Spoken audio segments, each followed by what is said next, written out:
cleats in the video that you were just drooling over are the brand new Nike Vapor Edge 360 Speed Cleats. Now, I have an exclusive pair right here with me, and I'll be unboxing them and giving you my first impression of these cleats and some of the differences between the Vapor Edge Elite cleats and the Vapor Edge Pros, and some of the differences from last year's Speeds.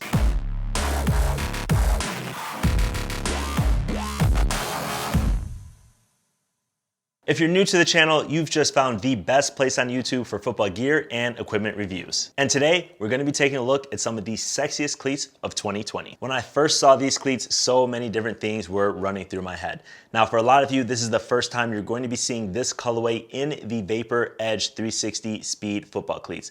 They're not widely available. I think right now, Dick's Sporting Goods is the only retailer that carries this Super Bowl or premium colorway. Before I get into this cleat, I'm gonna break down the Nike football line. Basically, Nike has three different categories of football cleats: the Vapor line, the Alpha line, and the Savage line. In each of these categories, there's a number of different cleats. The key things that you should know about the categories are the Savage cleats are really made for linemen. The Alpha cleats are made for those players more in the middle. A little bit of speed, a little bit of power, they fit a little bit wider, really built more for the power players.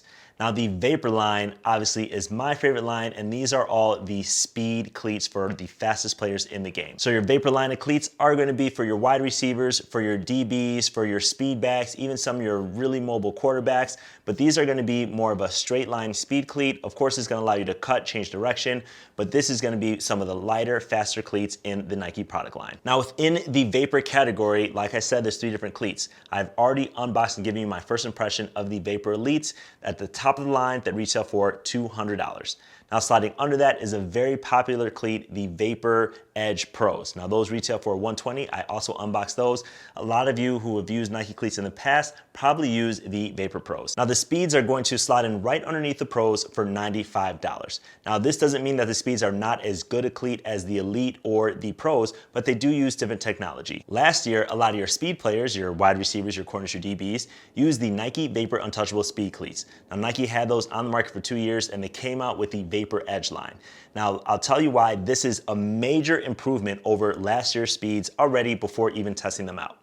One of the things that we're going to see here in this year's Speed model, again, the sliding underneath the Pros, is it's going to use a lot of the technology from the Pro and Elite cleats. We've never seen that before in the Speeds. Last year's Speeds used a different plate, a plate that I didn't like as much in the Vapor Untouchable Pros. It also used a different upper, one that I didn't like as much as the Vapor Untouchable Pros. Now, this cleat is going to be completely different.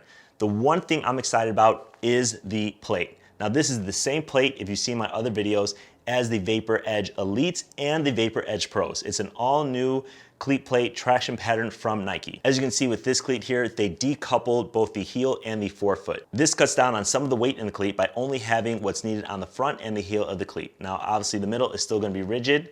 As you can see here, just because it doesn't have a plate doesn't mean you can bend it. Just like the Pro cleats and the Elite cleats, it doesn't have carbon. I'm gonna show you guys a cross section of the cleat of what they use. They really try to model this cleat after the Vapor Carbon Elite 2014s and the Vapor Carbon Fly TDs from 2010. So even though this cleat doesn't have the carbon in the plate, we should still expect to get some of that same springiness that we loved in the Vapor Carbons. One of the other things I'm excited about is the heel counter in this cleat. Now, this is the same heel counter that you have in the Elites and the Pros, but we didn't have a heel counter that was this big or this thick in the Speeds from last year. Now, that should provide more stability on the footbed of the cleat versus the cleats from last year.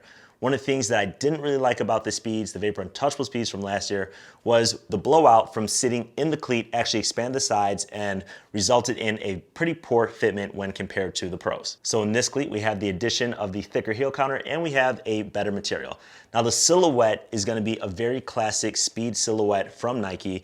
This silhouette is actually going to be very close to that of the Vapor Carbon Elite 2014s. Again, one of the favorites from Nike's football vault. If you're you're familiar with the history of Nike cleats, you know that every football player has loved the Vapor Carbon Fly TD from 2010. And really since then, the only better cleat that players have liked are the Nike Vapor Carbon Elite from 2014. Now this cleat is going to have a very similar silhouette to the Vapor Carbon Elites of 2014. A very lightweight material, a very simple design that should hug your foot, a very close to the ground and lightweight plate. So now you're probably wondering what are the differences between the Vapor Edge Elites that are $200, the Vapor Edge Pros that are $120, and the Speeds that are $95. If you saw my unboxing of the Elites, you'll remember that the Elites have fly knit all the way around.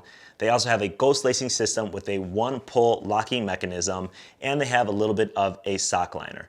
So that's gonna keep the cleat light. It's also going to fit a little bit better than this cleat. The Pros for $120 are an evolution of the Elites.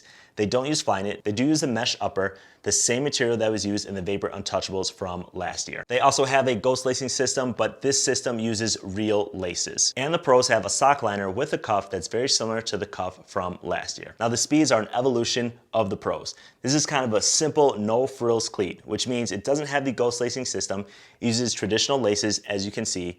It doesn't have the mesh upper that's used in the Pros, but it still has a very pliable upper. So again, it's not gonna be as pliable as the Pros, but as you can see here, it's gonna fit very nicely around your foot. And lastly, the traditionalists are gonna love that there is no sock liner or cuff. As you can see how low this dips down the cutout for your ankle, this is going to allow for maximum maneuverability and flexibility, cuts, jukes, you name it. You're not going to be impeded at all by any of the material around your ankle. Right now, this cleat is out in a couple different colorways. This premium colorway has to be my absolute favorite. I'm really excited to test these out. Really excited to see the differences in testing them out and which one is actually going to play the best, at least for my playing style. If you watched all three of my videos on the Elites, the Pros, and this one on the Speed, I want to hear in your comments below which cleat so far is your favorite. And if you've played in any of them, definitely comment below. I want to hear what your thoughts are. As usual, I will be doing a full detailed review video after I do the wear test. Give me a couple weeks to get through all the cleats to put that video up. And if you're excited to see it, definitely give me a thumbs up, share, subscribe, and I'll see you guys next time.